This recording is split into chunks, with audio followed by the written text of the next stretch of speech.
संघर्ष छेड़ने का आह्वान करती है। भारत सरकार में 15 लाख से ज्यादा रिक्त पदों को तत्काल भरे जाने के लिए विज्ञप्ति जारी करने की प्रधानमंत्री श्री नरेंद्र मोदी से मांग करती है। राजस्थान में कोविड-19 की दूसरी लहर में किए गए श्रेष्ठ प्रबंधन के लिए मुख्यमंत्री अशोक गहलोत को बधाई देते हुए उनके नेतृत्व में पूर्ण आस्था प्रकट करती है। मंत्रिमंडल का पुनर्गठन कब हो और कौन इसमें शामिल हो, ये तय करना मुख्यमंत्री जी का विशेषाधिकार है।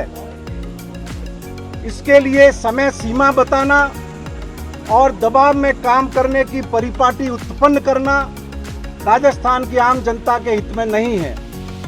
अतः सभी तरह के निर्णयों के लिए यह बैठक मुख्यमंत्री जी को अधिकृत करती है और सभी तरह के निर्णय उन पर छोड़ती है। धन्यवाद। दबाव कौन बना रहा है? संयम दबाव कौन बना रहा है तो बताओ।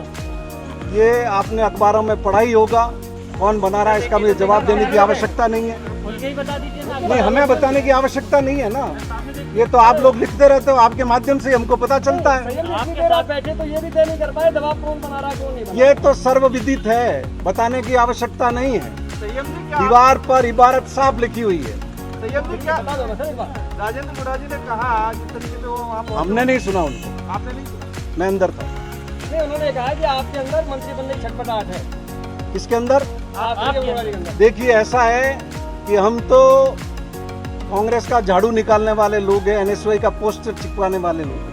हम में से सभी को, महादेव सिंह जी को, संयम लोढ़ा को, बाबूलाल जी को, राजकुमार गौड़ को सोनिया गांधी जी कह देगी कि तुम्हें विधायक के रूप में काम करना है, हम में से कोई मांग करने वाला नहीं है। हम हर तरह के सैक्रिफाइस के लिए तैयार हैं।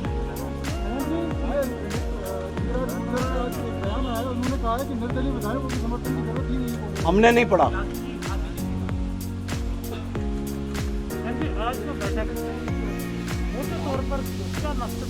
मकसद ये है कि हम चाहते हैं कि देश की जनता पीड़ित है, महंगाई से पीड़ित है, अराजकता से पीड़ित है, वैक्सीन तक के लिए उसको संघर्ष करना पड़ रहा है।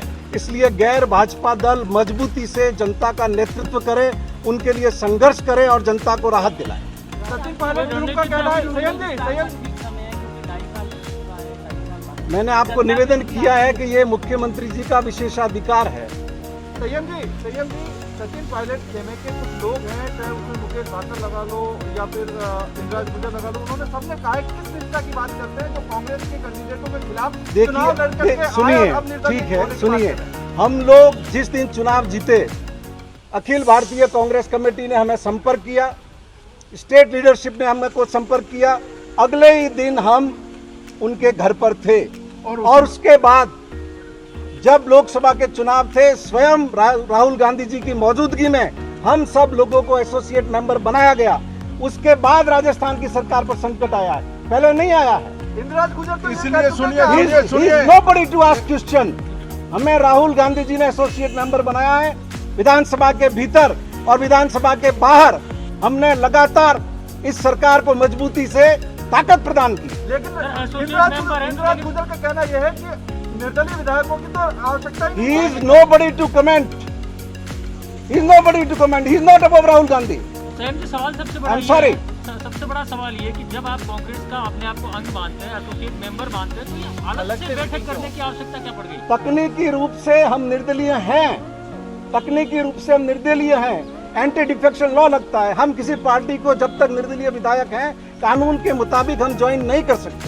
लेकिन प्रदेश की जनता को स्थिर सरकार देना हमारा प्राथमिक कर्तव्य है और जिसका हम सारे निर्दलीय विधायक पूरी तरह से पालन करें। संयम जी, क्या लगता है सरकार को अस्थिर करने का प्रयास हो रहा है, फिर से गिराने की साजिश हो रही है? अभी तो ये काल्पनिक सवाल है, लेकिन अगर ऐसा होगा तो उनको मुंह तोड़ जवाब दिया जाएगा। ये कर्नाटक नहीं है, ये मध्य प्रदेश नहीं है। पहले भी अशोक गहलोत के नेतृत्व के अंदर हमने उनको धूल चटाई है और ऐसा कोई मंसूबा रखेगा तो एक बार फिर धूल चटाएंगे। संयम जी, आपको काल्पनिक लग रहा है, लेकिन रामदेव जी तो कह रहे हैं कि अस्थिर करने की कोशिश की जा रही है। सचिन पायलट जी की बाकायदा भूमिका है, तो बलियान कह रहे हैं। कोई भी मैंने जो कहा, मेरा जो सवाल है वो सवाल जो मीडिया में खबरें आ रही हैं, जिस तरह का वातावरण जो बनाया जा रहा है, उन परिस्थितियों को देख करके मैंने ये बात कही है।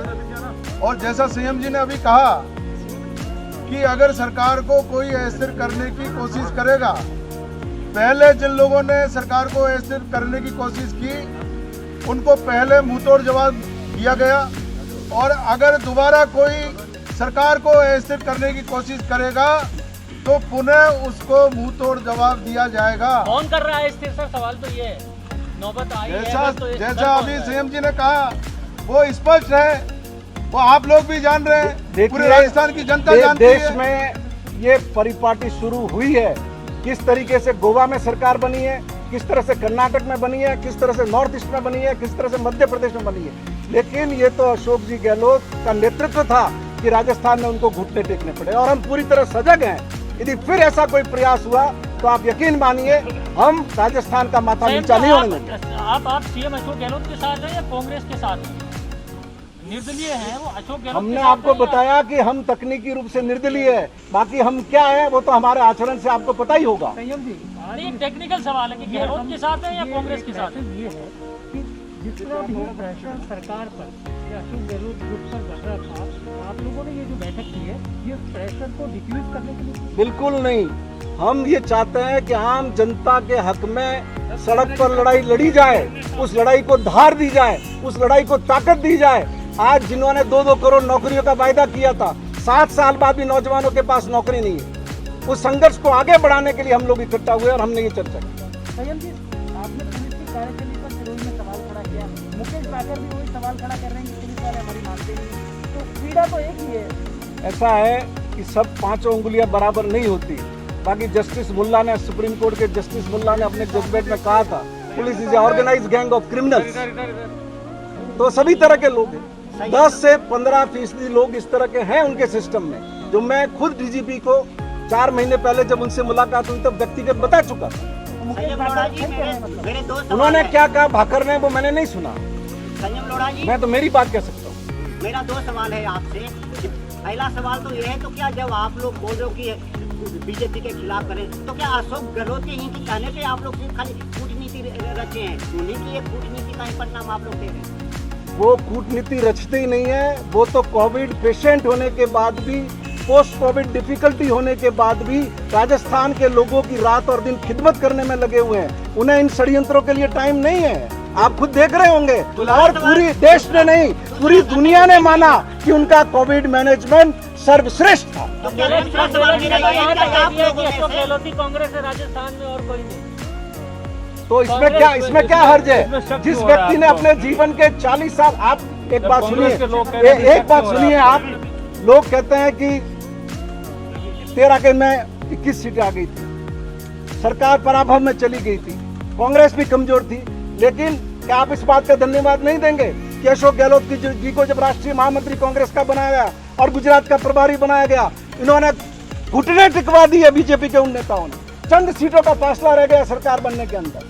ये तो अशोक जी गहलोत की काबिलियत आप सब में, मैं क्या मानूं, पूरा देश मानता है। गुलाब चंद कटारिया का कहना यह है कि खुद अशोक गहलोत सचिन पायलट को दूध में से मक्खी की तरह निकालना चाहते हैं, जिससे ना रहेगी बात ना बजेगी बांसुरी। देखिए ऐसा है, पायलट साहब भाग्यशाली हैं। राजेश पायलट साहब जैसे नेता के घर में पैदा हुए, कम उम्र में सांसद बन गए, फिर सांसद बन गए, फिर मंत्री बन गए, लोकसभा का चुनाव हार गए तो प्रदेश कांग्रेस के अध्यक्ष भी थे, उप मुख्यमंत्री भी बन गए। उन्होंने जीवन में कभी भी असफलता देखी, हार देखी। ये मुख्यमंत्री के सवाल पर पहली बार उनके साथ ये अनुभव हुआ और अब ये दूसरी बार हुआ। तो जीवन में कभी उनको ऐसा अवसर ही नहीं हुआ उनको कि वो हार का सामना करें। अब ये हुआ है तो ये सीखते सीखते तो समय लगेगा। कटारिया साहब